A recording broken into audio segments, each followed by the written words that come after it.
хүний өдрийн мэндийг хүргэе. Соёлтой өнгөлөг хот подкастын маань ээлж дугаар хэлж байна. За өнөөдрийн зочин маань Ultrasonic компани ерхий захирал Чимэг цэцэг захирлыг аварж оролцуулж байна. За тэгээд манай Чимгээ захирал маань Монголын ногоон барилгын хүрээлэнгийн удирдах зөвлөлийн гишүүнээр бас давхар явдаг. Та гэхдээ үнэхээр нийгмийн одоо юм итгэл зүтгэл, итвэх зүтгэл бас айгүй тийм мундаг эмэгтэй хүн гэж би бас таныг харж явдаг л да.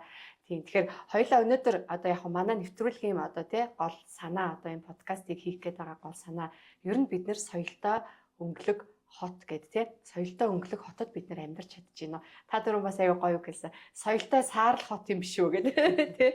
Тэгэхээр хоёулаа энэ талаас нь эхлээд яриагаа эхлэе гэж бодож байна. За юу юм студид өрсөнд баярлалаа. Тэгээ би энэ аяган дээр байгаа энэ юг хараад олзурхчихлаа. Ер нь бол соёлтой өнгөлөг хот байх хэвээр. Гэтэл өнөөдөр соёлгүй саарл хот байна. Яагаад гэдэг асуулт гарна. Тэгээ мэдээж энэ талаар хоёулаа ярих ах тий.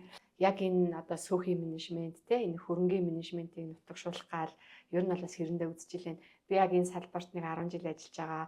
За тэгээд компани маань байгуулагдаад 5 жилийн явуулж байна. За тэгээд бид нар ингээд манай сүүхийг авраач гэдэг нэвтрүүлэг хийлээ.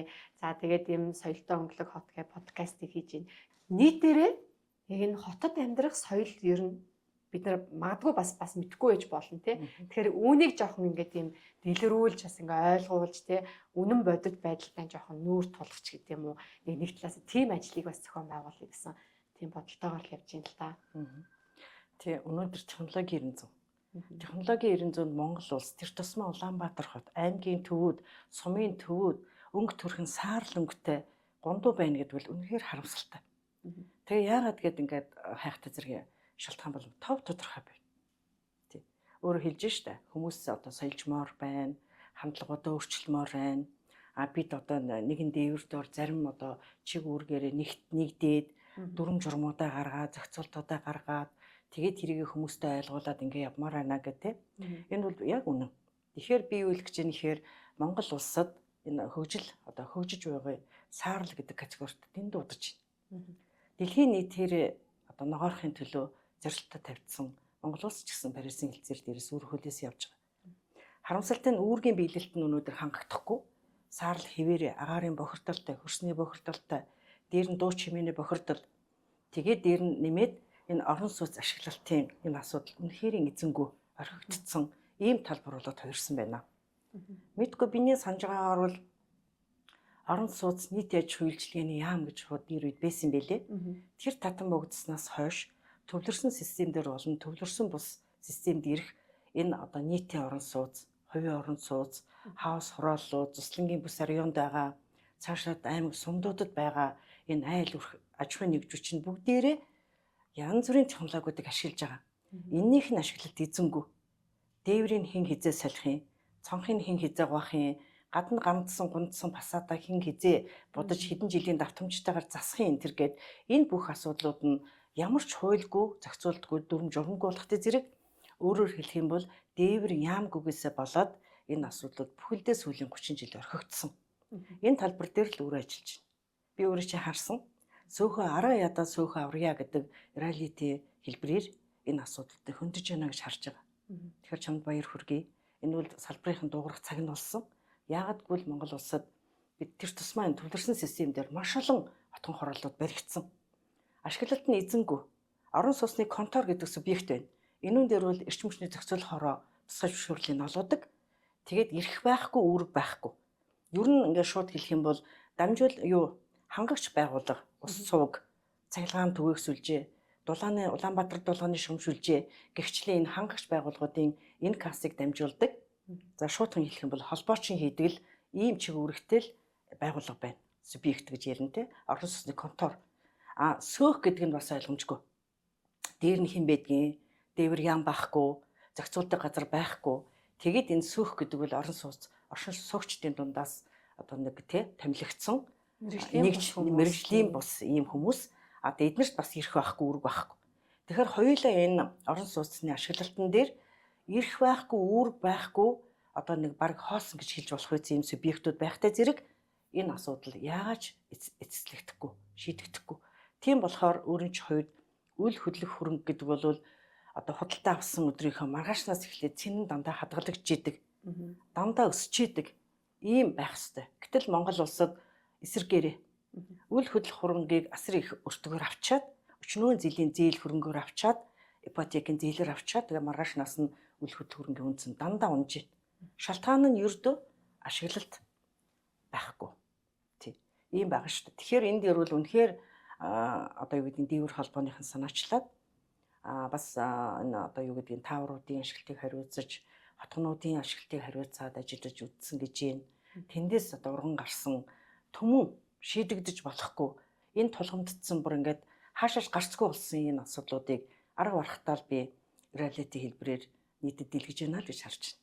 Энэ бол сайн хэрэг. Бас жоохон үнэнтэйгээ нэг нүүр тулах хэрэгтэй байхаа тий. Одоо ингээд нэг талаасаа сөөхөн тий мэрэгжлийн бус байгаад идэг тий. Тэнгүүд нөгөө оршин суугч нар нь бөөн гомдолтой байгаад идэг. За тэнгүүд нөгөө барилгын компаниудынх нь одоо чанарын асуудал бас байгаад идэг. Яг нэг юм чөтгөрийн тойрогт орсон юм шиг байна. Одоо чинь манай компанид одоо яг энэ нэвтрүүлгийг хийхээс өмнө ч гэсэн хотгон хорооллууд одоо ингээд 10 жил болцсон үнэтэй орон сууцны хотгонууд ингээд манай ингээд менежментийг сайжруулад өгөөч гэд очоод яриад бид нар ингээд мэрэгжлийн зүгээс тайлбарлаад ойлгуулах гад хичээхээр түүний маань ойлгох хүн байхгүй байна. Тийм. Тэгэхээр чи ингээд ерөөсөө болохгүй байгаа байхгүй. Тэг яг үнэ би өөртөө чинь бүр 100% санал нэгдэж байна. Тэгэхээр Монгол улсад яг одоо үл хөдлөх хөрөнгийн менежментийн хууль гэдэг юм байхгүй. Тэгээ энэ хуулийг маш хурдан гаргах хэрэгтэй. Тэгээд цаашаага энэ одоо мэдгүй Монгол улсын хэмжээнд засгийн газрын хэмжээнд энэ үйлэгж байгаа зарим яамдуудыг одоо байгаа жишээлх юм бол энэ одоо байгаа 4 яам гэж байгаа шүү дээ. Зам тээвэр, эрчим хүч, байгаль орчин, барилга хотоголтын яам, дээр нь бодлого чиглэл өргөний хувьд одоо дутмаг байгаа. Энэ орон сууцны яам, усны бодлогоч одоо эзэнгүй байна. Усны яамаа нэгтгэхэд энэ 6 яамыг ногоон хөгжил таслал дэд үс яам нэрийн дор зангидмаар байгаа байхгүй. Энэ одоо ингээд танай компани жишээ нь Германы одоо технологи нэвтрүүлдэг компани шүү дээ. Тэгэхээр одоо олон улсын чиглэлийн чиг хандлагыг таажигсан бас айгүй олон жил ингээд туршлага болгоод суралцаад ингээд явсан үний үед ер нь ингээд олон улсад бол яг тийм олон яамнууд байдаг. Тий. Тэгэхээр миний сая хэлж байгаа санаа бол ерөөсөө бид нар нэгэн дээвэр дор нэгтгэхгүй бол аль ч яамнаас нь эмх зэгцтэй бодлого гарахгүй тийм чи үүргийн хувьд бас тэр яамны 100% ядаа биш гэдэг асуудлаар орхигдоод байгаа. Тэгэхээр энэ орон сууцны одоо асуудал бол тий үнэхээр барилга хотоголтын яамд одоо сая орон сууц гэдэг үг нэмэгдсэн. Тэнцээ хичнээн одоо ингээд тий нэгж алт байна уу хилтэс байна уу энэ одоо сайн мэдэхгүй байна. Гэхдээ энэ балчиртна багдана. Яагадгүй л энэ өөрөө бие даасан маш том одоо бодлогын чанартай одоо хуулиуд зохицуултууд нь гарах шаардлагатай байгаа учраас энийг ядаж л агентлагийн хэмжээнд. За бүр болдгоо маа гэхэд тий одоо юу гэдгийг энэ нэлээд одоо томхон эрх мэдэл зохицуултыг хийх үүднээс одоо нэг энэ субъектыг нэг тусгайлан харж үзэхгүй болохгүй болсон. Тийм ийм байгаа шүү дээ. Жишээлх юм бол би өөрөө Герман ерөнхийдөө тэр улстай хамтарч ажиллахын хувьд гадралж байна. Тэнд бол маш нэрийн хуульд. Энэ дээврийг 10 жилийн давтамжтай засна. Гадна өнгө фасадыг ер нь одоо гадна өнгө фасад гэх юм бол Монгол улсад энэ шууд хөөсөн фасадтай улс байхгүй. Монгол улсад яагаад ч юм дандаа стандарт нь одоо аль хэдүүн ингээд хуучраа хоцрогдсон аль ч улсаар нь зөвшөөрөхөө байцсан энэ юмнуудыг бид нэр зоригтойгоор ашигладаг. Тэгээ маш чанаргүй барилгуудыг барьж байна. Тэнд орцсон тэнд одоо ипотекийн зээлээр 20-30 жилийн зээлэнд орсон энэ ард иргэд ашиглалт нь эзэнгүй чанаргүй байхтай зэрэг сэтгэл гонсойхдоо тэр сөөхөн мөнгөийг өгөхгүй байна. Орон сууцны ашиглалтын мөнгөийг өгөхгүй байна. Тэгээ энэ дуусшгүй маргаан болцсон. Тэгээ эндээс гарах гарц гаргалгаа бол ерөөсөө л маш хурдан дээвэр ямтай бодлогыг хуулиудыг хурдан гаргая, зохицуулах журмуудаа хурдан гараа. Ингээл эмхэнд орчих юм бол Улаанбаатар хот энэ одоо соёлтой өнгөлөг хот болоход ойрхон биш. Уг нь бол манай улс чинь бас нэг тийм одоо бүр нэг амар том биш те ард иргэдэн цөөхөн одоо ингээл дагуул хотууд гээл мэдээж улс төрд байгаа хүмүүс гой сайхан юм ярьж байгаа те. Яг би зөвхөн тэгж бодож ирсэн ингээд дагуул хотууд гээл яриа л яг үүнд бид нар бэлэм үү те. Улаанбаатар хотыгоо бодоолгож хайчаал те магадгүй өөр ингээл дараачи ингээд төлөвлөлтүүдээ ингээд сайн хийж явах мэргэжилтэн бас байгаа мó гэл ингээд бас боддог байхгүй юу? Яг тийм. Ер нь бол энэ хөгжсөн улс орнуудын одоо хөгжлийнхний концепцийг хараад байх юм бол дандаа тухайн улс орныхоо өөрийнхөө үндэсний онцлог тохирсон байгаль цаг уур амьсгал газар зүйн байршил таарсан тийм загварчлал байт юм бил. Улаанбаатар хотын хувьд одоо магадгүй бид нар ярьдаг шүү дээ 4 үеийн дунд байна. Газар зүй ингээ хавчигдаад ирлээ. Тэгвэл хотоосоо тойроод хүй долоон худаг, майдар хот одоо тэр тий шинэ нисэх онгоцны буудал тэгээ одоо энэ олон хөндийгээ дагаад магадгүй хар хорон хүртэл тэлээд дандаа хаус 1-2 давхар амны орон сууц эзгэлсэн, ноёлсон тэр нь өөрийн гэсэн бие даасан инженерийн шийдэлтэй ийм хотхон хорооллуудыг бариад ингээ явах юм бол энэ дээрх одоо энэ Улаанбаатар хотод ингээд одоо асуудал болсон проблем бол арилна. Тэгээ ер нь бол өнөөдөр технологи 900 гişилсэн. Бид нэр төвлөрүүлээд байхаас илүүтэй бие дааснаар бага урын шийдлүүдийг зохиолох цаг ирчээд байна. Өөрөө айгүй зөв асууж байна л да. Амны орон сууцны хотхон хорооллууд өнөөдөр төвийн дулаанд холбогдохын тулд төвийн эрчим хүчний цахилгаан шугамшүүлжэнд холбогдохын тулд энэ өндөр барилгуудыг барьж байна. Тэгээ бид нар энийг ширэнгэн ой болчлоо. Орц гарц байхгүй. Тэнд орсон одоо амьдрал саарл байна гэх ингээд шогшроо ярьж шít. Тэгвэл маргааш ер нь хөгжсөн орнуудын жишээ Швейцарын холбооны улс байна. Герман улсын тэрийг хараад байхад дандаа нам барилгатай тэр нь дандаа бие даасан инженерчлэл. Тэр тусмаа одоо цагт бол ерөөсөө л Герман улс бол сэргээх тэгшин мөчрөөгөө төлхөө орж байна. Тэр дээр шийдэл дээрш гисэн төр засгийн бүр анхаарад 40-оос одоо хуучин 40% татаас өгчсэн бол одоо 70% татаас өгч байна. Тэгэхээр Монгол улсын хэмжээнд энэ ногоон шижилт гэж ярьж шít. Ногоон шижилт хийхин тулд инженерүүдэд бэлтгэх ялангуяа энэ одоо нэгэнтэй л төвлөрсөн системээр Улаанбаатар хот маань маш олон хотхон хороол барьсан бол энүүн дээр ажиллах тэр субъектүүдийг ашиглалт хариуцж байгаа субъектүүдийг маш хурдан хуультай дүрмтэй болгоод зохицуулаад өгөөч. Энүүн дээр ажилладаг мэргэжлийн цахилгаанаа сангийн электроникийн инженерүүдэд бэлтгээд өгөөч. Тэ ийм одоо эрэлт бол зохиолж байгаа шүү дээ. Одоо тэгсэн чинь бас эсэргээр л байна л да тийм. Одоо хаус хотнууд бол аюу их баригдаж байна. Бид нар ч гэсэн ингээд компани хаус хотхны менежментүүд ингээд орж исэн, зөндөө ажиллаж исэн. Ер нь бол баг шантраад гарч исэн баггүй. Тэгээ одоо ингээд үнэн туршлага л тэрл байна л да.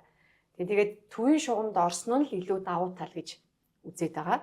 Тийм тэгээд зарим одоо ингээд юм мэддэг хүмүүс гээд бас хэлээ л да. Тэнгүүд зарим юм мэддэг хүмүүс нь төвийн шугамд орох хэрэггүй.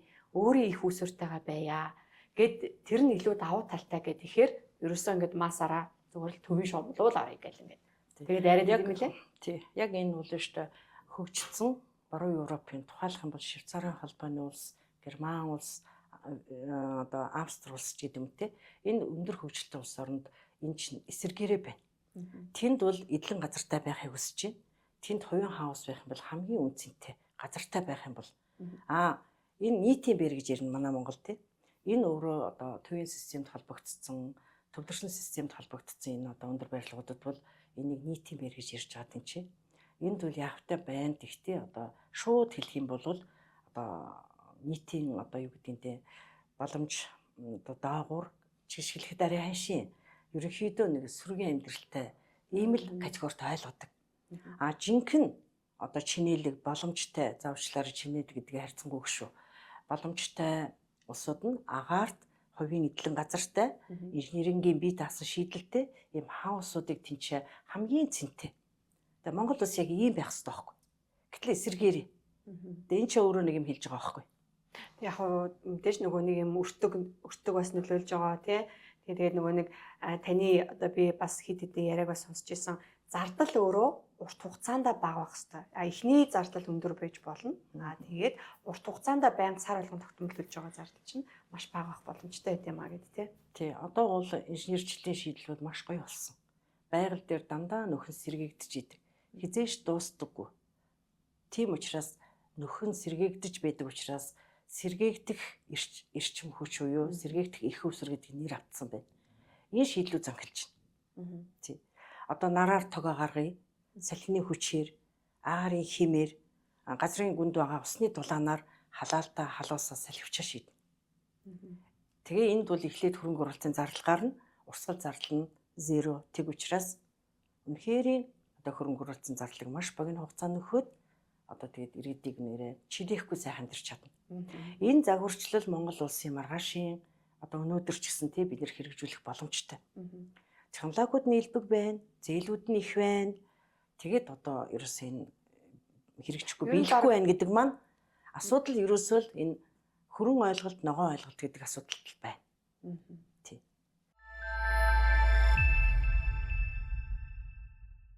Одоо би ч одоо их сөөхөл ярина.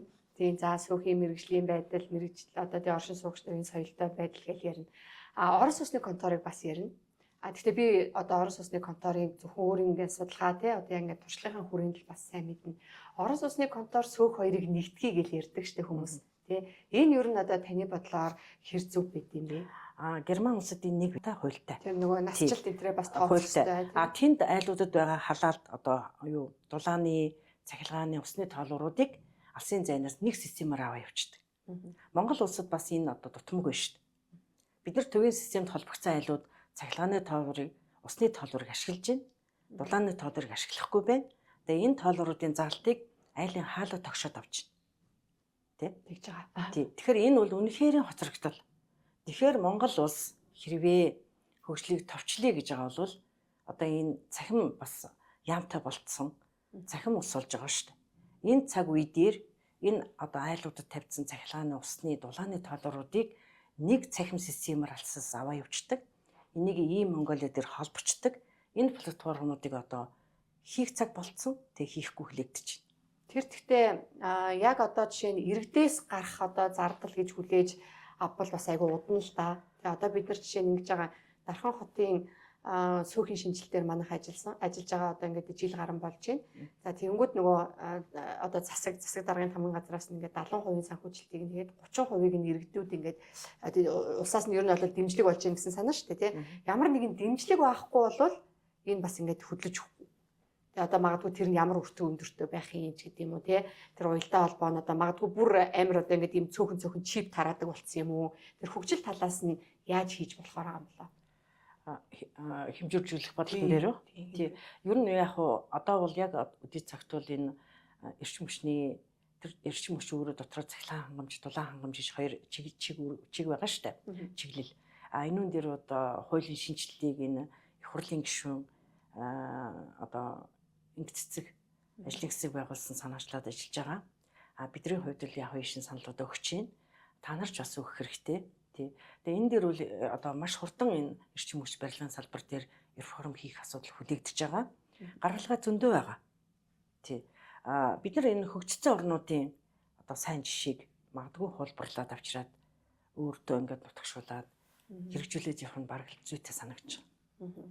Би инг цэцэг гишүүнтэй уулзахад бол Герман улсын, Австрали улсын тэгээ манайхтай ижил төстэй цаг агаартай тий ийм газруудын бас хуулиудыг судлаад байгаагаа хэлж ийн лээ. Энэ бол сайшаалтай. Тэгээд ер нь бол бидэрт бол өгүүлж байгаа юм бол ерөөсөө л энэ салбар яамтад хоорондоо уялдаагүй.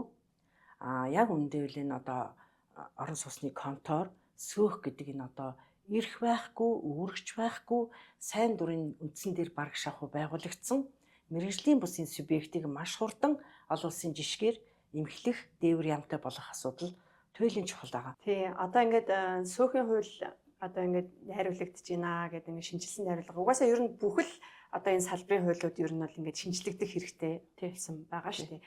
Одоо магадгүй ингээд ийм олон барилгууд байнч гэж бодоогүй байсан байх, магадгүй замууд нь ингэж тэлэнч гэж бодоогүй байх, хүн ард нь ингэж өсөнч гэж бодоогүй байх тий. Тэгэхээр одоо жишээ нь сөөхийн хуулийн шинжилсэн найруулга дээр ингээд би ч одоо баг 4 удаа санал өгсөн.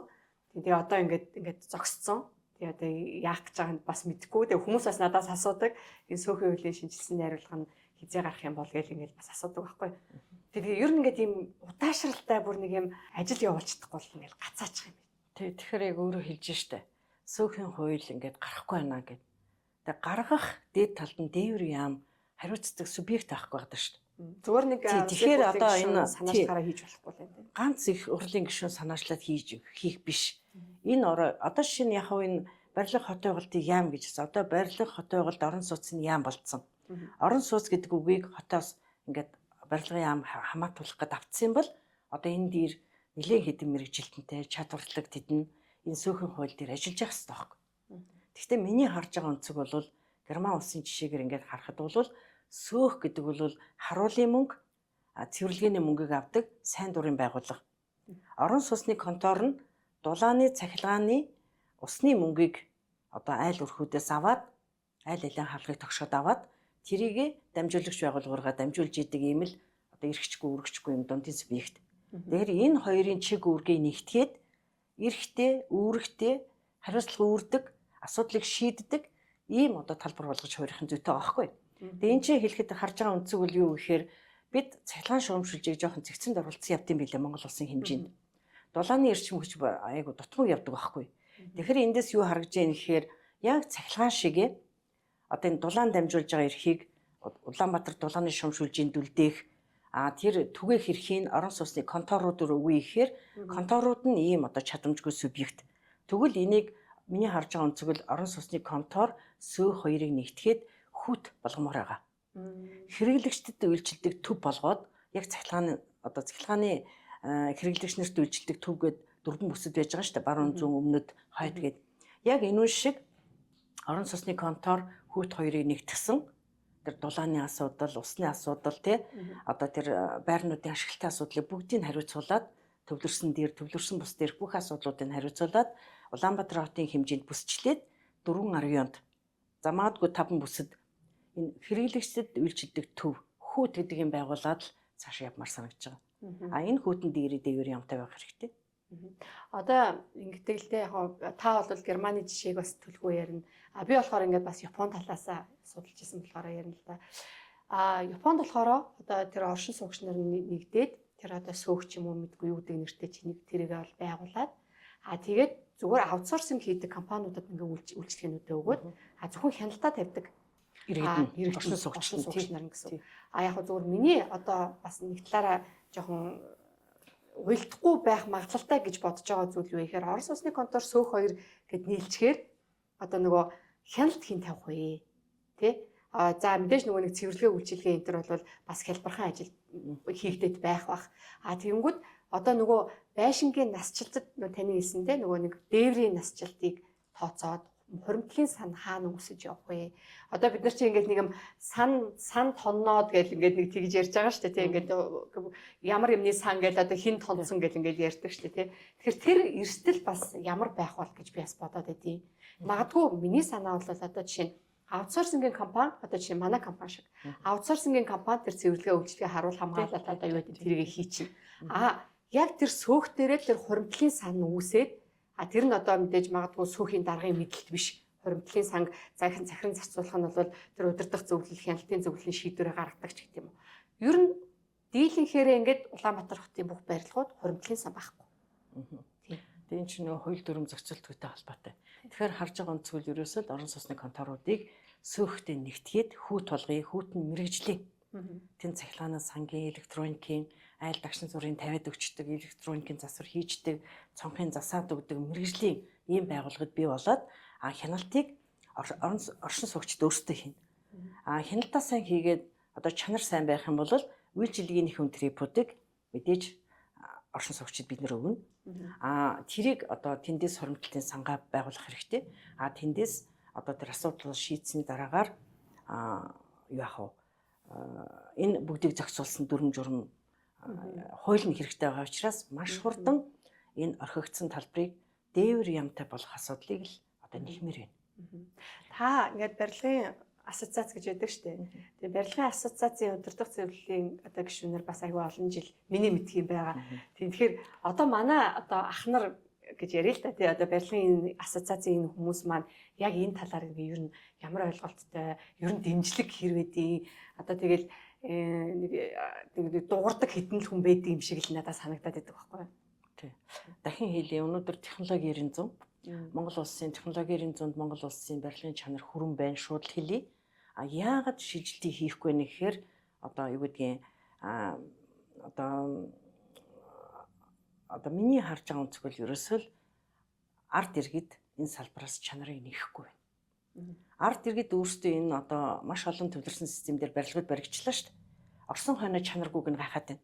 Танаа ялангуяа энэ одоо сөөхөр дамжаатай орон сууцны контор дээр дуусшгүй маргаан зэвтэй ус гоож чинь, айлын шугам хоолой задарч чинь, айлаас агааржуулт ажиллахгүй өмхөн өнөр үнэртж чинь, тийм ээ?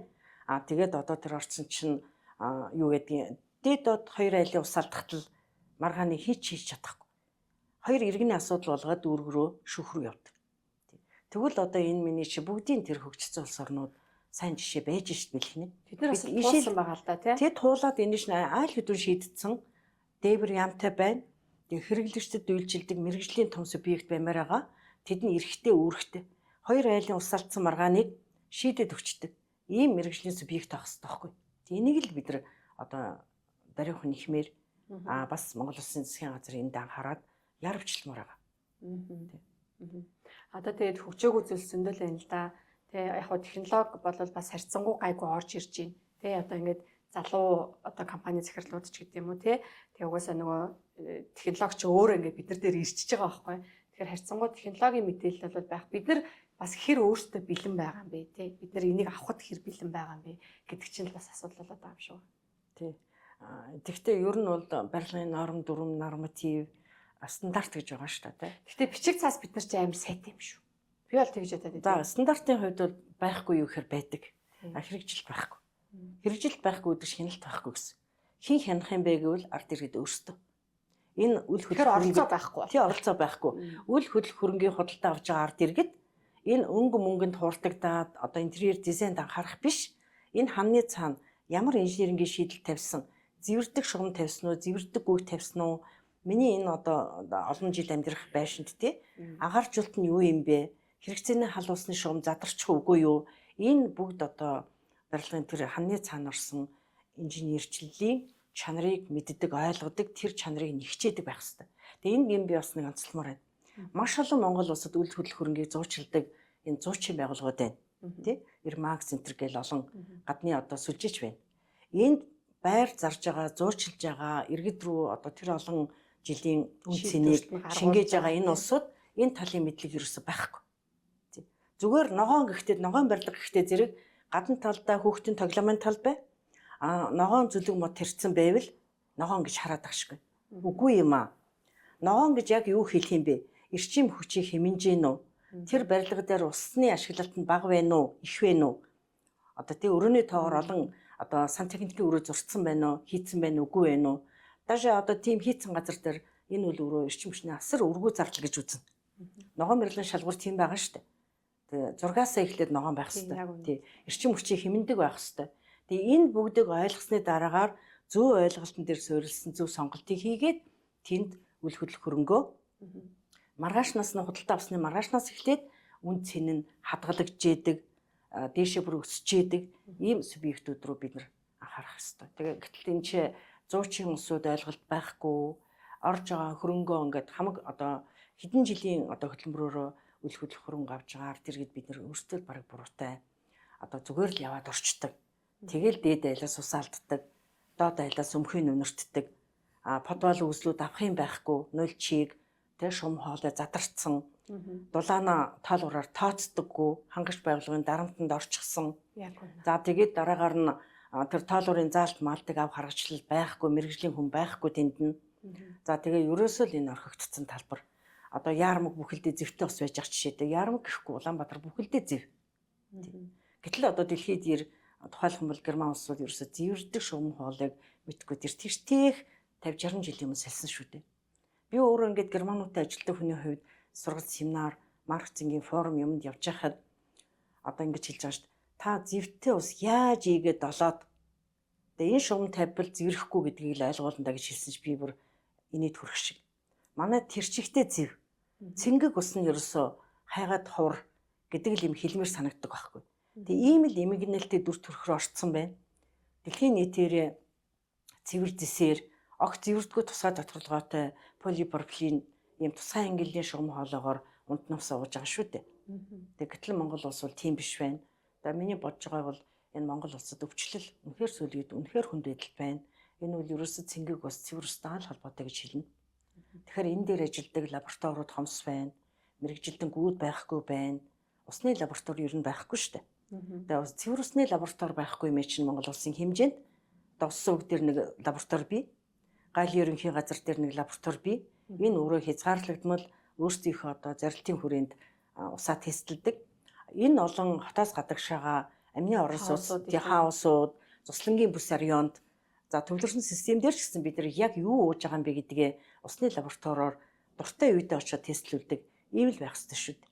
Гэтэл энэ өөрөө байхгүй. Энэ үн дээр мэрэгжилтэн гарч ирэхгүй байна. Энэ усны лабораториудыг хаана ямар бүс орё Улаанбаатар хот юм байгаа юм чинь аймаг сумдуудад бүр юу ч байхгүй. Тэгээ юу ууж байгаагаа мэддэг улс орн болчиход байна.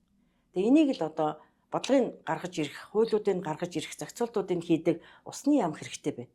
Тэгэхээр өнөөдөр Монгол улсад усны яам, орон сууц ашиглалтын яам гэдэг хоёр яам маш чухлаар өгүүлэгдэж байна. Энийг л дахин хэлмээр байна. Бүр танай нэвтрүүлгийн гол зорилго танайд ингээд яриа өгснө. Зөв. Энийг л хурдан байгуулж өгж бид одоо учраа олмоор байна. Ер нь сайн ингэсэн. Одоо ингээд нэвтрүүлэг хийхийнхаа хүрээнд ингээд бид нар зар тавиад за ингээд манай сөхийг авраач гэдэг нэвтрүүлэгт хамрагдаач гэд. За тэнгууд манай дээр нэг 770-80 санал ирсэн. Бид нар дандаа иргэдээ санал авсан. Яагаад гэвэл хин нэгэн сөөхийн даргаыг бид нар санал өгөөсэй гэж хүсээгүй. Яагаад гэвэл хэд сөөч нь өөрөө иргэдийн нийтлэл юм аа. Та нар өөрсдөө нийлээд биднэрт саналаа өгөөд бид нар тэгээд хамгийн одоо нийтдээ тэр чинь 58 байраас ирж байгаа байхгүй. Бид нар бол үнэхээр энэ амар их эрэлт хэрэгцээтэй нэвтрүүлэг болох нэ гэдгийг бид нар зөвхөн санал суулгасаа л мэдэрсэн. За тэнгууд бид нар санал авлаа. 58 байраасаа жигсааж агаад хамгийн өндөр санал өгсөн 10 байрыг сонгоод тэр 10 байр дээр манай инженерүүд дээр бид нар бүгдээр яваад үзлэг хийсэн. 10 байрнаасаа аль 3-ыг сонгож аварч үзүүлэх вэ гэдэг талаас. Тэгэхэд одоо ингээд тантай би нэг ярмаар байгаа. Юу гэхээр та бас инженер хүн те барилгын салбарт маш олон жил ажиллаа те. Тэр 10 байрыг сонгоод үзэхэд галын аюулгүй байдал 0. Бүгд 0. Цахилгааны аюулгүй байдал 0. За цэвэрлэгээ харуул хамгаалалт бид нар тийм нарийн ширээ ямиг бол нэг учиргүй амар үзүүлэлт болгож яриад хэрэггүй байх. Зүгээр галын бүх гидрантууд нь тоногдсон. Тэнд гал гарахад юу ч байхгүй. Галын хор байхгүй. Цахилгааныхын шийдүүд нь бүгд арцаацсан. Тэ? Тэнд одоо ямар хүчтэй явж байгааг одоо бүү мэд. Тэнд яаж хүмүүс одоо бас мэдлэггүйдээ л юм л да. Галын гидрантынхаа хайрцагын дотор хогоо айцсан. Цахилгааныхаа шийдэн дотор хогоо айцсан. Тэнд тамхины иш явж байгаа.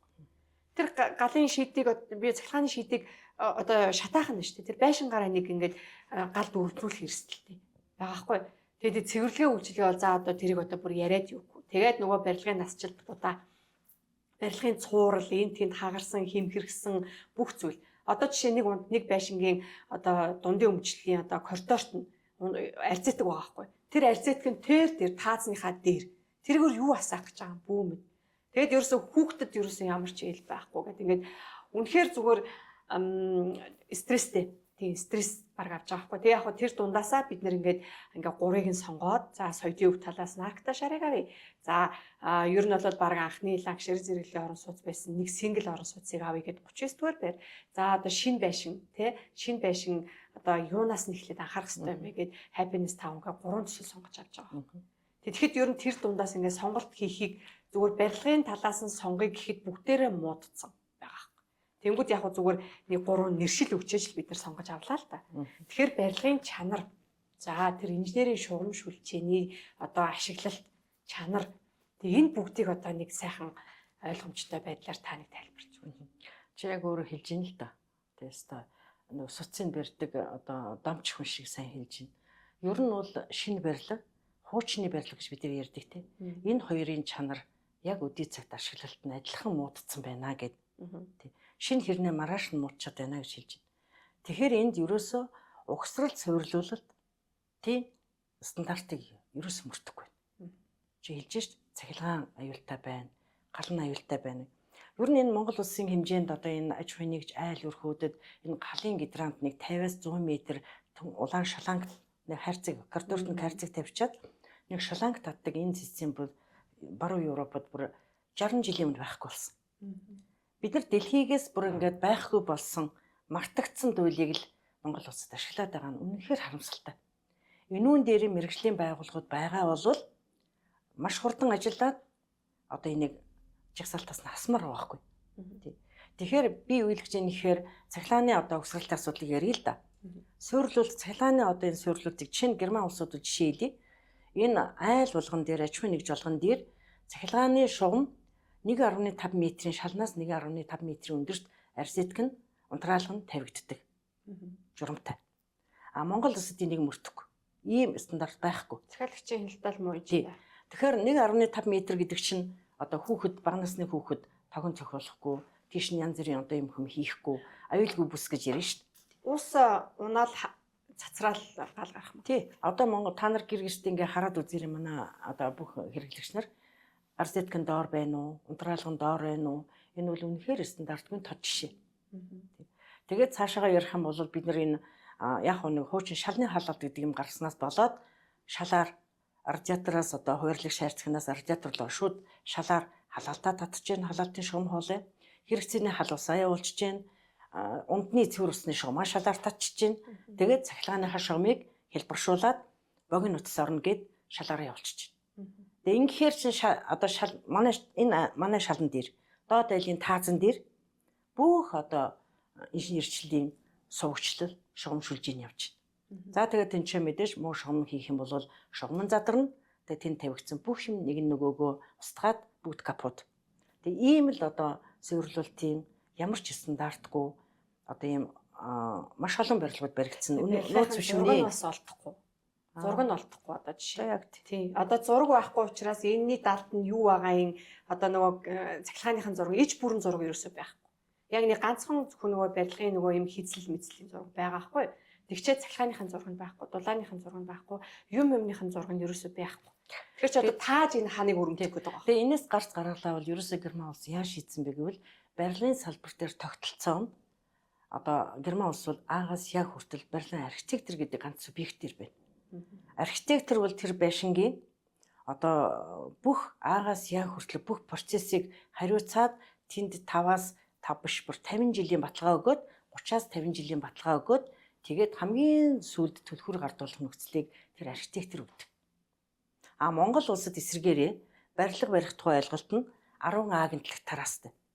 Тэгээд тэр 10 агентлагийн магадгүй те үүдийг сахиад нэг барилга барих 10 давхар барилга барих гэд би одоо зөвшөөрөл авахын тулд 10 агентлагаар ингээд тойрон явж байхдаа хугацаа хожихын тулд бага багаар юм өксөр байгаад сүүлдээ нөгөөх нь баг хүлээн зөвшөөрөгдсөн тэр одоо магадлалшгүй зардалтаа ордог ийм авилгалын одоо корруз систем бий болцсныг энэ барилгын бүгд мэдчихэж байгаа. Зарим захирал ярихдаа энэ зардлыг бид нар аль хэдийн хүлээн зөвшөөрсөн. Бараг тэр одоо байж болох зардлын одоо энэ өртөгтөн төсөвтөн тусгаад өгөө явцдаг гэсэн юм ярьж байгаа шин. Тэгэхээр Монголын барилга чанараагүй байгаа нь ерөөсөө энэ тогтолцоонд. Тэгэхээр би одоо яг энд хэлэхэд энэ эрхэм их хурлын гишүүд барилгын салбарын одоо мэрэгчлээ зарим их хурлын гишүүдтэй бид нар болсон. Энэ гишүүд бас санаачлаад барилгын тухай хуулийг маш хурдан одоо өргөтгөн шинжилээд энэ барилгын салбар дээр хурдан реформ хийх юм бол бидний одоо яриад байгаа өнөөдөр орон сууцны ашиглалт, сөөх, тэ орон сууцны контор, тэгээд хангагч байгууллагуудын хоорондын маргаан асуудал, үн тарифын зохицуултгүй байдал энэ төргээд энэ одоо ужигэрсэн гажуудлаасаа бүрэн салж чадна.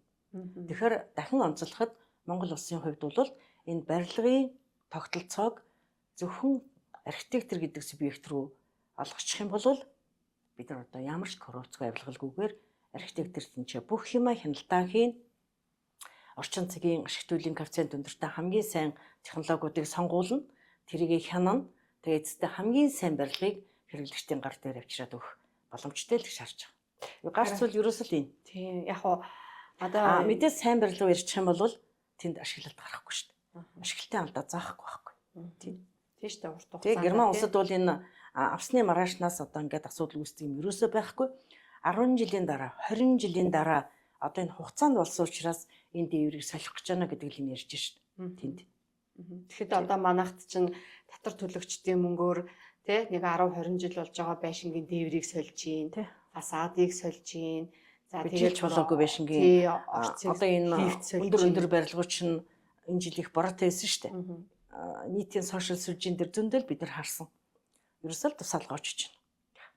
Тэгэхээр энэ угсардаг, суйрлуулдаг, ашиглалт, засвар үйлчилгээ гэдэг энэ талбаруудыг үнэхээр дүрмтэй, журамтай, хуйлтай, зохицуулттай болгох л цаг ирчээд. Тэ. Тэгэл нэг юм тодорхой хэмжээний барилгын салбартаа удсан сайн барилгын одоо компани төслүүд бол ингээд харьцангуй гайгүй борлуулалттай тий. За тэгээ мэдээч нөгөө одоо мөнгөнийхөө төрөвчнийхээ хэмжээгээр л хүмүүс үйл хөдлөх хөрөнгө худалдаж авч байгаа шүү дээ. Тэгээд нэг талаасаа ингээд юм худалдан авч байгаа хүмүүс одоо жоох мэдлэгтэй болоод тэг яг юу худалдаж авч ийн вэ? Үнэхээр тэр шугам хоолойг нь асуудаг тий. Тэгээд тийм болчвол нөгөө барилгын компаниуд ч бас бодно шүү дээ. Нэрээ эн чинь бид нар юу хийчлээ. Одоо жишээ нь яг хөө миний нэг тийм туршлага байдаг л да. Би чинь захиалагчийн хяналт одоо яг хөрөнгөний менежмент талаас л да. Захиалагчийн хяналтыг гүйцэтгэж ажилладаг байлаа багаараа. Тэгээ манай инженерүүд ингээд хяналт тавиад явж байхад даалт монтажинда одоо гэрээнд цаагдаагүй өөр кабель татсан байгааг нь бид нар мэдж байгаа байхгүй. Тэгэхээр энэ нөхцөл байдал үнэхээр одоо захиалагчийн хяналт гэдэг ПМО одоо юу гэдэг те одоо инженерүүдийнхаа багийг бүрдүүлж чадахгүйгээр байвал тэр хүн зүгээр барилгын захиалагч өөрөө хүний аманд багтаал за хийц нү гэл ингээд хүлээж авах хэмжээнд ингээд бас нөхцөл байдлаас байдсан байлээ л те. Тэгэхээр нөгөө ингээд ийм үнэхээр тогтолцооны одоо ингээд ийм асуудалтай байгаа. Монгол улсуудад бүх салбарт реформ хиймээр хүлээгдэж байна. Реформ гэдэг бол өөрчлөлт, шинжилэлтэй. Энийг хийх одоо хугацааг л богиносгоод яарвчламаар. Тэгхгүйгээр бид нэр урагшлах ер нь боломж харагдахгүй байна. Тэгээ нэг жишээ хэлэхэд Герман улсад жишээ нь хоёулаа түрүү ярьжсэн энэ нөгөө шум хоолой өсрөл суйрлуултыг бол оршин суугчид хэрэглэгч нар бид нэр одоо нэг хөрөн ойлголтоос хурдан салаад ногоорох шаардлага энэ цагт айгүй тулгамдж байна. Энийг бүр одоо бүх нийтэд хандаад хэлмээр байна. Тий. Одоо соёлтой байхын тулд ойлголтоо ногооруулна гэсэн үг.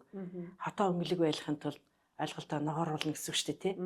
Тэгээ бид нар энэ одоо ногоон хотод ногоон ойлголттой, ногоон соёлтой ийм л байх юм бол одоо бид нар одоо юу гэдгийг аз жаргалтай сайхан байх нь шүү дээ, тий. Бас харьцангуй ногоон төслүүдээс орж ирж байна. Тий.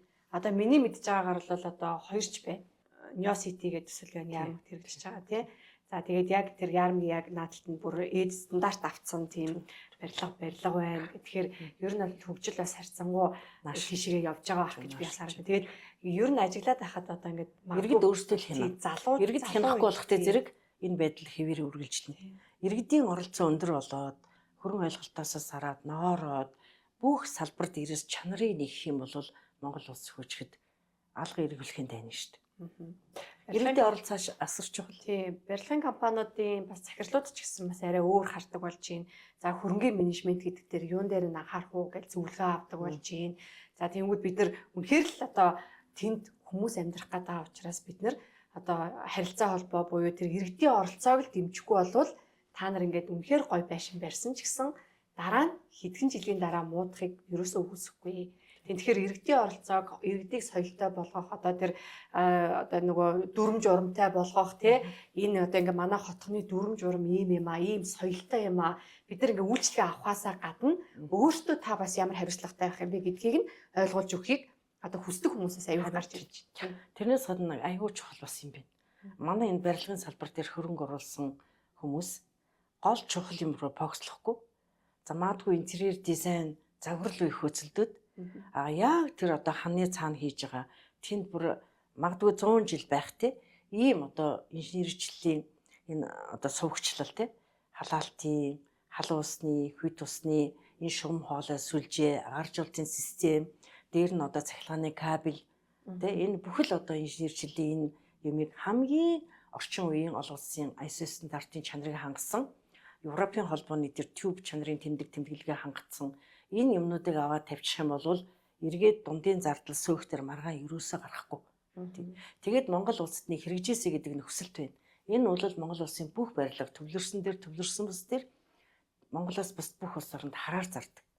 Монгол улсад яагаад ч юм эцсийн гүйцэтгэл хийгээд тэр одоо хэрэглэгчийн өмнөөс ОБ-г нааж өгөөд сонгоод тий өнгийн сонгож эмүүсийг хийж өгөөд тэр битгий галтгоонд нь тавилга хийж өгөөд үүднийхний шкафыг хийж өгөөд унтлагынх нь хувцсны шкафыг хийж өгөөд ижүүрэн тавилгатай болгоод оруулахад тэнд орсон үл хөдлөх хөрөнгө маргаашнаас нь унж байна. Угтаан бол энийг орхиод яг гол юмн дээр одоо бид нар барилгын каркас, арматур, цемент энэ одоо тий сайн нэрлсэн одоо бүх одоо барилгатай хамааралтай бүх материал дээр хамгийн сайныг хийж өгөөл хараар нь хамгийн сайн интерьер дизайныг хэрэглэгчийн гар дээр үлдээх хэрэгтэй байхгүй. Энийг бүр захын хүн ирэл асуудаг. Танаа Монгол улсад яагаад энэ эцсийн гүйцэтгэл хийгээд барилгаа зарддаг юм бэ? Магадгүй энэ өөрөө тэр метр квадратын өсгөд нөлөөлдөг гэж би бодож байгаа. Тэгвэл одоо Монгол улс энийг бас өөрчлөөд дэлхийн жишгээр тэгээ одоо тэр амны орон сууцны хоёр давхар хаан улсынхан болол тий каркасыг босгоод цонхыг хийгээд За өксөл дээр шалыг хийгээд эсвэл хийхгүйгээр ингээд өгөх юм бол тэр аль пилтага наан уу, паркета хийн үү, ламината хийн үү, дрожжо тавина уу өөрийнх нь сонголт шүү дээ. Бид бас ийшээ шилжмээр байгаа. Тий энэ магадгүй өргөө зардлыг тэгээ өрөөсгөл болох энэ барилга одоо тий барилгын чанаржих гол сегмент хаана вэ гэдэг дээр илүү фокуслоосэй гэдэг санаа хэлхүүднээс энийг ярьлаа. Наад чинь бас айгүй хэрэгжүүлжтэй зүйл гэж бас боддог тий. Одоо яг ижил төстэй улс орнууд гэдэг тэгвэл Оросын. Тэгээ манай германууд хэлж штэ энэ танаа энэ хөрш хятад улсад барилга ерөөсөө ингээд эцсийн гүйцэтгэл засвар хийгээд зарагддаггүй юм байлээ. Дандаа хараар зардаг. Хараар зардаг учраас айлууд нь аваад хамгийн сайн зэс шугам хоолой. Эсвэл зэвэрдэггүй полипропилен энэ шугам хоолойгоо иргэдэн өөрсдөө аваад хамгийн сайн юмнуудаа хийгээд тэрэндээ ороод амьдэрдэг. Танаа улс чи яагаад ингээд бүх гүйцэтгэл хийгээд бүр галтгоог нь шкафын тий одоо бүх тавилгын тавиад өгчт юм бэ гэд ингээ гайхаад байгаа байхгүй. Оросод бас асуужсэн. Тий. Оросод бас тийм байлээ. Тий. Тэгэхээр манай бас подкаст маань яг нэг цаг үргэлжлэнэ. Би одоо таньс ганцхан гоё асуулт асууя гэж бодож байна. Манай улс чи ер нь бол мэрэгжилтэнгүй улс юм шүү гэж би бодоод байгаа юм. Одоо ингээд ашиглалтын яам байхгүй гэж хэлж байна тий. Тэгээ тэнгууд яг хөрөнгийн менежмент гэдэг ийм сүүхийг одоо жишээ нь мэрэгжлийн хүмүүс авч явъя гэхэд ерөөсөн мэрэгжлийн хүмүүс байхгүй. Одоо бид нар чинь үйл хөдлөх хөрөнгийн академи барилга архитектурын сургуультай хамтраад хөрөнгийн менежер бэлтгэх одоо хамгийн анхны сургалтыг 4 удаа хийгээд одоо нэг 120-од хөрөнгийн менежерүүдийг бэлдсэн. Одоо үнэхээр ингэж явна гэвэл одоо энэ барилга байгууламжийг удирдах явах гэж байгаа хүн ойлгох хэрэгтэй байна. Зүгээр ингээд хилтэй амтаа болохоор гэртээ зүгээр сууж байгаа болохоор тий дор тулмаа одоо та ингээд хийгээд өгөөч гэдэг ажил энэ биш юмаа гэдгийг л ойлгуулахаар одоо жишээ нь тийм өөрийнхөө хэмжээнд л гэсэн үг шүү дээ нэг тийм мэрэгжилтэн бэлдэж байгаа. Шүтээс болохоор би бас тийм санал тавьж ирсэн. За манай ингээд ашиглалтын явцад эзэн бүлэгт сангийн асуудал их байдаг учраас сантехникийн хүмүүс хөрөнгийн одоо менежер ч юм уу те одоо юм сүүхийн ажил дээр илүү тохироод идэм маа гэд ингээд тэгээд тэнгуү та хэд ингээд шүтээс дээр ашиглалтын бүр анги үсгээч гэсэн санал хүртэл бид нар тавьж ирсэн. Тэгэхээр бид нар хооштой барилга байгууламж баригцаар л байна. Тэгээд бид нар өчнөө хөгжил ярьж байгаа. Энэ боловсон хүчингүүд бас яаж бэлдэх юм бэ? За айгүй зөв асуулт байна. Тэгэхээр ер нь бол аливаа улс орны хөгжлийн хэмжүүрийг ард иргэдийн амьдралын чанараар хэмждэг. Дээр нь нэмээд академик боловсролынх нь үн цэнээр хэмждэг. Монгол улсад академик боловсрол байхгүй.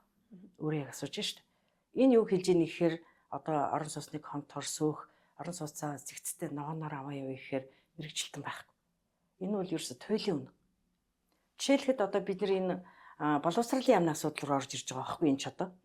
Тэгээ нийгмийн эрэлт гэж байгаа штэ. Өнөөдөр Улаанбаатар хотод барилгын эрчим хүч сэргээгдэх их усүр дээр одоо тий эсвэл нийгмийн ухааны, эдийн засгийн ухааны, ангаахын одоо ямар ч гэдгийг Монголд байгаа салбарууд дээр эрэлт нь хаана байна уу гэдэг дээр суурилсан нийлүүлэлтийг ихтэй сургуулиудын консорциум хийж явах хэрэгтэй. Өнөөдөр энэ бодлого алдагдсан гэж хэлнэ. Тийм ч учраас бид нар орон сууцны конторыг сөөхийг нийлүүлээд мэрэгжлийн хүүт болгоё. Тэр хүүт дээр сантехникийн мэрэгжилтэй цахилгааны дээр нь электроникийн мэрэгжилтэй улсууд очоосоо электроникийн мэрэгжилтэй хүн бэжж айлд тэр хотхон хороололд хал усан засрагчтай зэрэг агшин зураг сулагчийн тавьж өгнө. Электроникийн мэдлэгтэй хүн бэжж угаалгай машины засна, печийн засаж өгнө, индукцийн плиткийн засаж өгнө. Энэ үйлчлэгийг хийж чадна шүү дээ. Тэгээ мэдээж энийг хийхэд өртөгтэй. Тэр мэрэгжлийн хүүт байх юм бол энэ олон мэрэгжилтүүдийнхаа үйлчилгээний зардлаас ерөөсөө одоо тэр хандив мандив фонд өсөхгүйгээр өөрсдөө асар их үйл ажиллагааны орлогоос санхүүжилтээ босгоод авдаг ийм чадамжтай субъект байх хэрэгтэй байхгүй. Энэ л би болоосоо гэж хүлээж байна. Тэгэхээр би бас өөрөө яг чамтай адилхан яг бид нар техникийн сургууль, бусад энэ сургуулиуд, мэрэгжлийн сургуулиуд байна. Жишээлбэл одоо би өөрөө их сургуулийн физикийн анги төгсөжсэн. Одоо физикийн ангид элсэгчд байхгүй. Харин Суйсд ордог хүмүүсийн тоолон болцсон гэж байна. Энэ өөрөө Монгол улсын бодлого алдагдсаных л гэж хэлнэ. Яагад гэвэл үн цэнтэй академик салбаруудын үнэлгээ өндөр байх хэрэгтэй. Өнөөдөр бохир ус хангамжин дээр тий ажиллаж байгаа мэрэгжилтэнгүүд одоо цалинг бол нэг ТЗ гэдэг юмар авдаг штэ. Энэ бол цэн нь өндөр байх хэрэгтэй байхгүй. Тэгжээж энэ салбарыг горилгчдын тоосноо. Тэгэхээр би юу хэлэх гэж байна гэхээр Монгол улсын боловсролын салбар дээр реформ хийхдээ Монгол улсыг одоо хөтлөөд жигүүрлээд удирдах аваа явах энэ академик тий цахилгаан хангамж, ус хангамж, за тэгээд дулаан хангамжийн цаашлаад сэргээгдэх их усүр физик, техникийн, электроникийн, химийн Энэ одоо салбаруудын элсэгчдэд одоо жоохон тусгай категорид авчиад энд заадаг багш нарт нь бас тусгай категориор цалин нэмийн өгдөг, мэрэгшүүлдэг. Тэгээд энтхийн сургууль төгсөөд гарахад үнэлгээ нь өндөр байх юм бол ийшээ горилдог өсөд өсөн шүү дээ. А тэгэхгүй өнөөдөр мэдгүй Свист хүн орно гэдэг чинь дуулаа туурдаад од болоо явчих юм бол илүү амжиргаа одоо найдвартай тий сайн байх нь гэдэг ийм одоо Монголын нэг гажуудал ихүүдээ нэг ийм одоо үди цагт байна л да тий. Бид нар эндээс хурдан гармаар байгаа. Ингэж ирмээр байгаа. Үнэхээр одоо инженерүүд л энэ улс орныг хөгжүүлж шүү дээ. Инженерүүд л авч явна. Тэгээд маш сонирхолтой байлаа. Шимгээ захирлаа маш их баярлалаа. Өнөөдрийн одоо ингээд ярилцлага хоёлаа ингээд өндөрлөе. Ер нь бол манай подкастнаас хүмүүс яг юу ойлгоосоо гэж хүсдэг вэ гэхээр одоо яг таны ярьж байгаа ч гэсэн ер нь барилгыг ойлгооч. Юу худалдаж авч байгаагаа ойлгооч. За нөгөө тал нь те ашиглах гад аваа явж байгаа бол юу авснаа ойлгооч. Ямар ажил хийх гэж байгаагаа ойлгооч. Тэ. За тэгээд мэдээж иргэдийн соёл одоо юу гэдэг бид нар ингээд соёлтой өнгөлөг хотын дээвэр дотор одоо юу л багтаж байна бид нар тэр болгоныг ярихыг хүсэж байгаа. Тэгэхээр өнөөдөр одоо маш их баярлалаа. Та бидний ярилцлага бинд маш их сонирхолтой байлаа гэж бодож байна. Баярлалаа. Нэвтрүүлэгтээ урьсан. Тэгээ би ганц үг хэлмээр байна. Энэ Монголын ард иргэд бид хэрэглэгчнэр бид нэр зөвхөн чанарыг л худалдаж авах эрхтэй. Чанарыг худалдаж авахын төлөө зөв ойлголттой байх ёстой. Зөв ойлголттой байх юм бол бид зөв сонголтыг хийгээд чанартай хаус барилга худалдаа авах. Тэндээ сэтгэл ханамжтай амьдрах боломжтой шүү дээ. Бүгдээр л байшин л амьдран, ажиллана, сурна, хөгжинэ тий. Тэгэхээр барилга чанартай авах хэрэгтэй. За маш их баярлалаа. За өнөөдрийн дугаар энэ хүрээд өндөрлж байна. Анхааран сонсон та бүхэнд баярлалаа. За тэгээ урайгаа илий хотхны соёлоос хотын соёл эхэлнэ.